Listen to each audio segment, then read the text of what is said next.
얼마 전 미국의 약탈적인 투자 및 관세 협정이 있었습니다. 여기에 조지아주의 현대 LG 배터리 공장에서는 우리 근로자 수백 명이 억류되면서 전 세계적인 핫 이슈가 되기도 했었는데요. 투자를 유치하겠다면서도 정작 필요한 인력을 내쫓는 모순된 현실이 드러난 거죠. 그런데 말입니다. 왜 미국은 이렇게까지 제조업을 붙잡으려 할까요? 그리고 지금 미국이 꿈꾸는 제조업의 부흥, 과연 현실이 될 수는 있는 걸까요?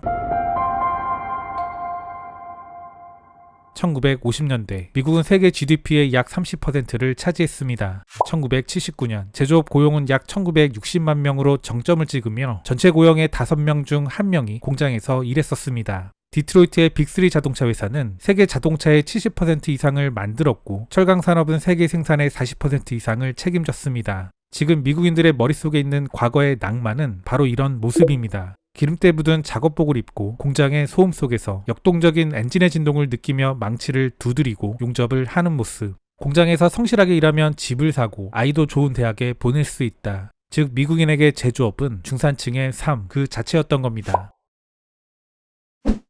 하지만 1979년을 정점으로 제조업 고용은 꾸준히 줄었습니다. 2010년 금융위기 때는 1140만 명까지 떨어졌고 지금도 1300만 명 언저리에 머물러 있습니다. 왜 이렇게 됐을까요?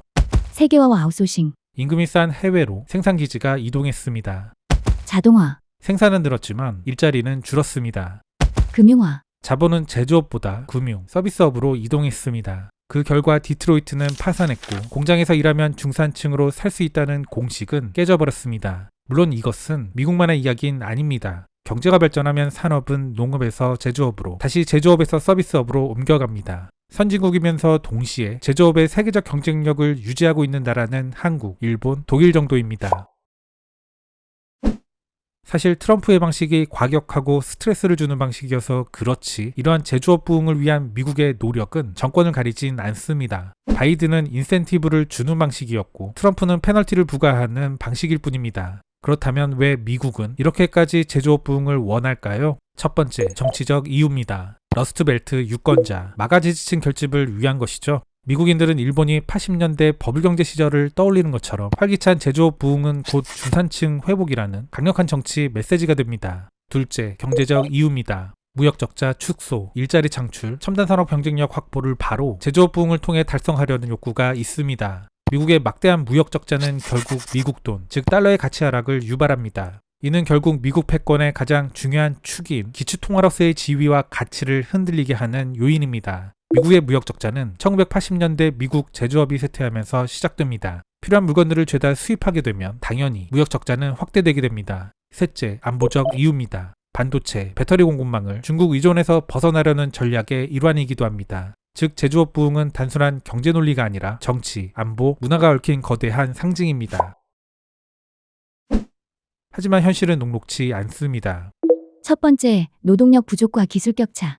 첨단 제조업은 고졸 이상의 숙련 인력이 필요합니다. 하지만 미국에는 이런 인력을 양성하는 직업교육 체제가 취약한데요. 독일의 듀얼 교육, 한국의 마이스터고 같은 모델은 아예 없으며 고교 졸업자들의 학업 성취도 또한 매우 낮습니다. 이에 따라 미국 제조업협회는 2033년까지 제조업 일자리 380만 개 중 절반 이상이 채워지지 못할 것이라고 전망했습니다. 두 번째, 서비스업의 높은 임금과 노동 요인. 미국은 서비스업, 특히 패스트푸드, 물류, 유통 같은 저숙련 업종에서도 이미 높은 임금을 지급합니다. 예컨대 맥도널드 매장 아르바이트조차 연봉 4만 5천에서 5만 달러, 우리 돈 약 6천만 원 이상을 받는 경우가 흔합니다. 이런 상황에서 젊은 노동자들이 힘들고 장시간 근무해야 하는 제조업 공장을 선호하기는 쉽지 않습니다. 재밌는 게 미국인들은 조선소, 자동차 공장에서 일하는 기름때 묻은 작업복에 대한 로망이 있으면서도 정작 그런 일자리는 피한다는 겁니다. 조금 덜 벌더라도 상대적으로 깨끗하고 위험하지 않은 서비스업 일자리를 찾는 거죠. 세 번째, 관세와 보호무역의 역설. 트럼프는 관세를 활용해 제조업을 끌어들이려 하지만 그러나 관세는 해외 기업을 압박하는 동시에 원자재, 부품 가격 상승을 불러옵니다. 워싱턴 공정성장센터는 최근 관세로 미국 제조 비용이 2에서 4.5% 증가했다고 분석했습니다. 실제로 2025년 4월 트럼프의 관세 발표 이후 9월 초까지 미국 제조업 고용은 약 4만 2천 명 감소했습니다. 네 번째, 규제와 정책 불확실성.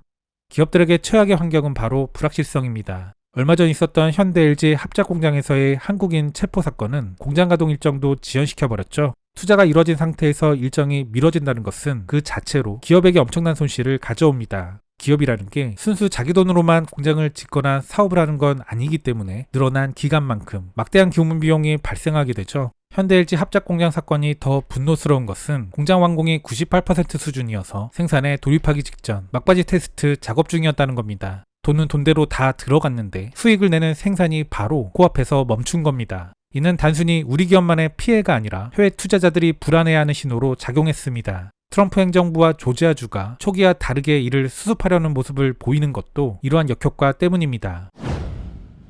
결국 미국의 제조업 부흥 전략은 강제적 투자 유치와 반이민 정책 사이의 모순 속에 놓여 있습니다. 마가를 지지하는 미국인들의 정서, 그리고 과거 제조업의 전성기를 향한 향수는 분명 강력합니다. 하지만 노동력 부족, 높은 서비스업 임금, 불확실한 정책 환경, 그리고 관세 역설은 여전히 커다란 장벽으로 남아있죠. 그렇다면 여러분은 어떻게 생각하시나요? 미국의 제조업 부흥, 과거의 영광을 되찾는 현실적 해법일까요? 아니면 정치적 구호에 불과한 신기루일까요? 그리고 여기서 또 하나 잊지 말아야 할 사실이 있습니다. 트럼프가 머니머신이라고 부른 단 하나의 나라, 바로 우리나라라는 겁니다. 이 단서가 바로 우리가 경계의 시선으로 미국의 제조업 전략을 바라봐야 하는 중요한 이유가 아닐까 싶습니다.